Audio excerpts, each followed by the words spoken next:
नमस्कार साथियों आज मैं आपको 3 बड़ी खबरें बताने जा रहा हूं और ये खबरें आपके लिए ज्यादा इंपॉर्टेंट है।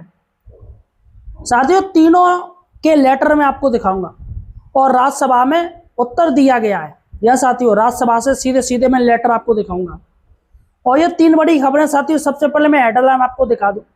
पहली बड़ी बात है कि दिव्यांग जिनके पास कार्ड नहीं, मेडिकल कार्ड नहीं है, सिर्फ आधार कार्ड है, उस बेस पर भी साथियों रेलवे में साथियों वो अनारक्षित वर्ग में जा सकते हैं, उनसे कोई कुछ नहीं कहेगा। सबसे बड़ी बात है। दूसरी बड़ी बात है, ओपीएस पर सरकार का जवाब आ गया, फाइनल जवाब सरकार ने फिर से दे दिया राज्यसभा में। तो क्या है वो जवाब। तीसरी बड़ी बात है, फिटमेंट फैक्टर पर साथियों केंद्र सरकार ने राज्यसभा में जवाब दे दिया कि सरकार आखिर कितना फिटमेंट फैक्टर लागू करेगी 8th पे कमीशन में। तीनों बड़ी खबरें साथियों काफी ज्यादा इंपॉर्टेंट है। एक दिव्यांगजनों की है, रेलवे में काफी ज्यादा इंपॉर्टेंट है। ओपीएस जितने भी कर्मचारी हैं वो चाहते हैं हमें ओपीएस मिले, तो राज्य सरकार ने क्या जवाब दिया है वो आपको जरूर जानना चाहिए। और तीसरा तो फिटमेंट फैक्टर है। साथियों, मैं आपको बता दूं, मैं एक न्यूज चैनल, मेरा जो चैनल है वो न्यूज चैनल है। मैं एक रिपोर्टर हूं साथियों, और सीधे दिल्ली से साथियों जानकारी रहती है। हमारे जो तमाम लोग हैं वो पूरी जानकारी देते हैं। देखिएगा, ओपीएस का मैंने अभी 1 हफ्ते पहले वीडियो भी बनाया था। उसमें मैंने बोला था कि सरकार बहुत ही जल्दी ओल्ड पेंशन स्कीम पर जवाब देने जा रही है। यह साथियों राज्यसभा में बहुत ही जल्दी इस पर जवाब आएगा, सरकार क्या ओल्ड पेंशन स्कीम देगी या नहीं देगी। तो साथियों देखिएगा, अब लेटर जारी हो चुका है। ये मैंने 2-3 दिन पहले वीडियो बनाया, तब ये बोला भी था कि बहुत ही जल्दी सरकार ओपीएस पर जवाब देगी। और साथियों देखिएगा, लेटर पूरा आ गया, बाकायदा न्यूज़पेपर में भी आ गया है कि सरकार कर्मचारियों को ओपीएस देगी या नहीं देगी। इसलिए साथियों सही और सटीक जानकारी के लिए आप हमारे चैनल द फाइनेंशियल हेल्पर को सब्सक्राइब जरूर कीजिए। जी हाँ साथियों, यहाँ पर आपको सही और सटीक जानकारी मिलेगी, क्योंकि हम एक रिपोर्टर हैं, न्यूज रिपोर्टर हैं, तो हमारे पास सारी जानकारी आ जाती है गुप्त सूत्रों द्वारा।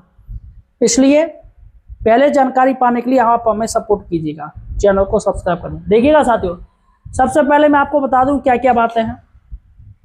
पहली बड़ी खबर है, बिना दिव्यांग कार्ड के ट्रेनों में सफर कर सकेंगे अनारक्षित श्रेणी में साथियों। देखिएगा, सबसे पहले मैं लेटर एक दिखा रहा हूं आपको, और लेटर देखिएगा, ये दिनांक 30/7/2026 का लेटर है, 30 जुलाई का।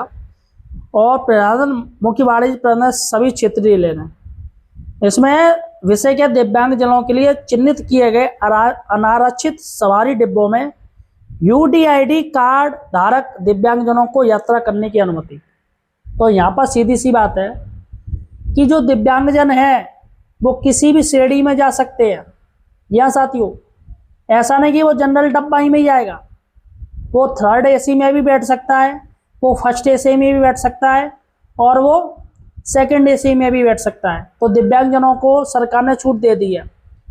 लेकिन साथियों दिव्यांग होना चाहिए, ये नहीं कि कान से है या वैसा कुछ चाहिए, नहीं, पैर हाथ पैरों का दिव्यांग होना चाहिए साथियों, दिखना चाहिए कि आप दिव्यांग है।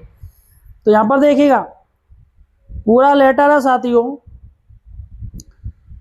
स्पष्ट किया गया कि उपनगरीय खंडों पर चलने वाले गाड़ियों और साधारण यात्री गाड़ियों के लिए दिव्यांगजनों के चिन्हित किए गए सवारी डिब्बों में यात्रा करने के लिए निम्नलिखित दिव्यांगजनों को वैध यात्री माना जाएगा। देखिएगा कौन कौन सा है। उन दिव्यांगजनों की जिन्हें रिवायत किराया सुविधा प्रदान की गई हो, ठीक है, रियायत मिलती हो, जिनके पास निर्धारित प्रारूप में रियायत प्रमाण पत्र या भारतीय रेल द्वारा जारी रेल दिव्यांगन कार्ड हो। तो जिनके पास अगर कार्ड है तो वो किसी भी डिब्बे में जाके बैठ सकते हैं।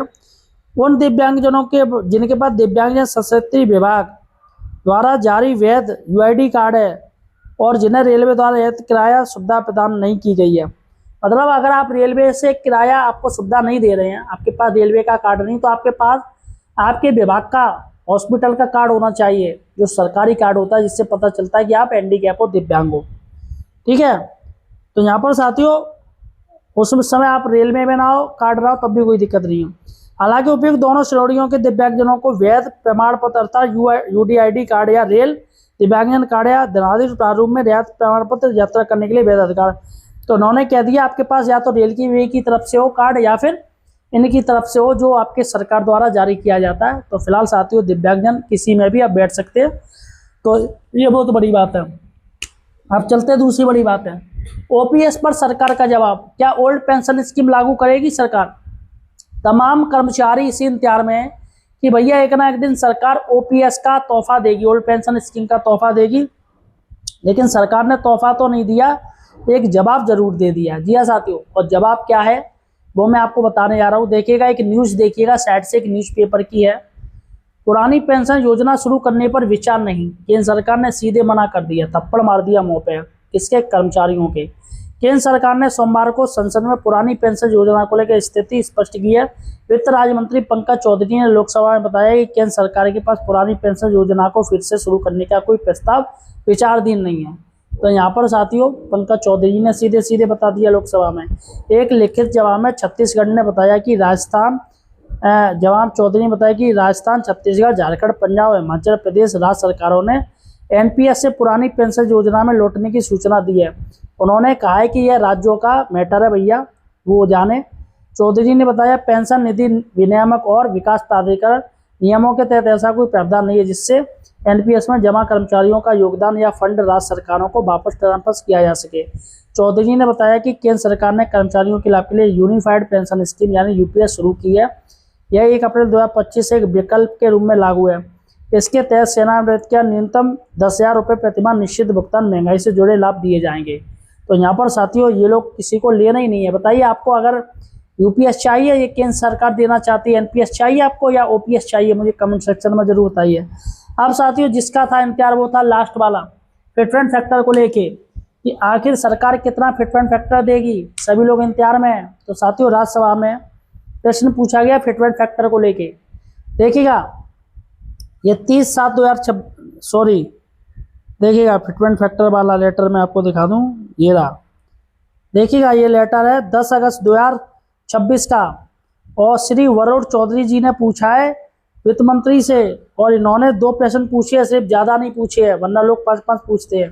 पहला पूछा 8वें केंद्रीय वेतन आयोग सीपीसी द्वारा अपने गठन के पश्चात से अब तक कुल कितनी बैठकें आयोजित की गई हैं, और दूसरा मेन पॉइंट उन्होंने रखा है क्या सरकार ने वेतन और पेंशन के अगले संशोधन की नीति तिथि 1 जनवरी 2026 को ध्यान में रखते हुए 8वें केंद्रीय वेतन आयोग की सिफारिशों के कार्यान्वयन की संभावित तिथि और केंद्रीय सरकारी कर्मचारियों तथा पेंशन भोगियों के वेतन और पेंशन में संशोधन के लिए अपनाए जाने वाले प्रस्ताव फिटमेंट फैक्टर को अंतिम रूप दे दिया है। उन्होंने पूछा है क्या फिटमेंट फैक्टर आपने तय कर लिया है या अभी तय नहीं हुआ है। यहाँ पर जवाब देखिएगा, वित्त राज्य मंत्री श्री पंकज चौधरी जी का जवाब है। पहले का जवाब दिया 8वें केंद्रीय वेतन आयोग के गठन के लिए सरकार द्वारा दिनांक 3/11/2025 को अधिसूचित संकल्प में यह उल्लेख नहीं किया गया कि आयोग अपनी विवेचना की अवधि के दौरान अपनी परामर्श की प्रक्रिया के संबंध में सरकार को अवगत कराता रहेगा। तो सीधा सा कह दिया कि 8th पे कमीशन हमें सारी जानकारी नहीं देगा, वो अपना काम करेगा, लेकिन जब फाइनल रिपोर्ट जो बनाएगा 8th पे कमीशन वो हमें बताएगा। अभी वो क्या कर रहा है, कहाँ मीटिंग कर रहा है, इससे हमें कोई मतलब नहीं, वो 8th पे कमीशन टीम जाने। और दूसरा साथियों जो मैंने 8वें केंद्रीय वेतन आयोग ने अभी तक सरकार को अपनी सिफारिशें प्रस्तुत नहीं की है। तो सीधी सी बात है, उन्होंने कह दी है जब तक सिफारिशें नहीं आ जाएंगी तब तक हम फिटमेंट फैक्टर आपको नहीं बता सकते कितना है। तो फिलहाल साथियों जो सुनने में आ रहा है सरकार के पास जो फिटमेंट फैक्टर पहुंचेगा, सरकार जिन फिटमेंट फैक्टरों पर विचार कर रही है, 8th पे कमीशन की टीम जिन फिटमेंट फैक्टर पर विचार कर रही है वो मैं आपको बता दे रहा हूँ।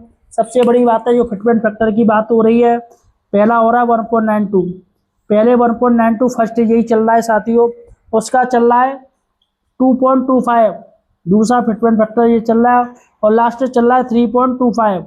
यहाँ साथियों 3.25 ये साथियों लास्ट चल रहा है। इन तीनों फिटमेंट फैक्टर पे सरकार साथियों इनके पास इन्हीं तीनों में से कोई फिटमेंट फैक्टर पहुंच सकता है। फिलहाल साथियों आपको क्या लग रहा है कि सरकार के पास कौन सा फिटमेंट फैक्टर पहुंचेगा, मुझे कमेंट सेक्शन में जो बताइएगा, और इस वीडियो को शेयर जरूर कीजिएगा। धन्यवाद।